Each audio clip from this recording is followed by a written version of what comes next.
Hi guys, నిన్న మా mummy నాకు వేపాకు పూసి స్నానం చేపించింది. ఆ విషయం అందరికీ తెలిసిందే కదా. అప్పుడే నన్ను చాలా ఘోరంగా మోసం చేసింది. అదేంటో చూపిస్తాను రండి వీడియోలో.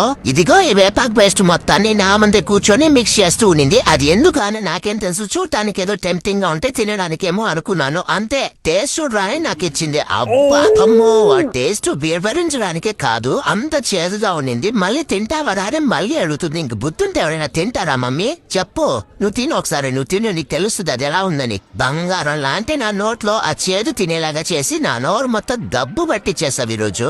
రుద్దు బాగా రుద్దు, ఇంకా గట్టిగా రుద్దు మమ్మీ. నాకేమైనా స్కిన్ ఎలర్జీస్ ఉన్నాయా, స్కిన్ ఇష్యూస్ ఉన్నాయా, ఏమున్నాయని మమ్మీ? అవి ఇలాంటి ప్రయోగాలన్నీ నా స్కిన్ పైనే చేస్తూ ఉంటావు నువ్వు. నాకేం అర్థం కావట్లేదు. ఎవరికైనా చెప్తే యూజ్ అవుతాయి కదా, నాకెందుకు ఇలాంటి పరీక్ష? ఎవరికైనా అంటే గుర్తొచ్చింది, మన వాళ్ళకి నేనే చెప్తా. నాకు మీ ఇంట్లో ఏమైనా డాగ్స్ ఉంటే ముందే చెప్తున్నాను చూడండి. ఎలాంటి స్కిన్ ఎలర్జీస్ ఇష్యూస్ ఇలాంటివేమి రాకుండా ఉండాలి అని ముందు జాగ్రత్త తీసుకోవాలి అనుకుంటే మాత్రం ఇలా వేపాకు పేస్ట్ లో పెరుగు, పసుపు వేసి బాడీ మొత్తం మసాజ్ చేసి ఒక 2 hours వదిలేసి 2 hours తర్వాత స్నానం చేపించేసేయండి. చాలా బాగుంటుంది. మా మమ్మీ నాకు కూడా ఇలాంటివే చేస్తూ ఉంటుంది, ఎలాంటి స్కిన్ ఎలర్జీస్ రాకూడదని చెప్పి. గోల్డెన్ రెట్రీవర్ లా ఉండే నన్ను గ్రీన్ రెట్రీవర్ లా మార్చేస్తూ ఉంటుంది. ఇక తప్పదు, మా మమ్మీ దగ్గర ఇలాంటివన్నీ నేను జరిపించుకోవాల్సిందే. లేదంటే ఇంకా మనకు తెలిసిందే కదా.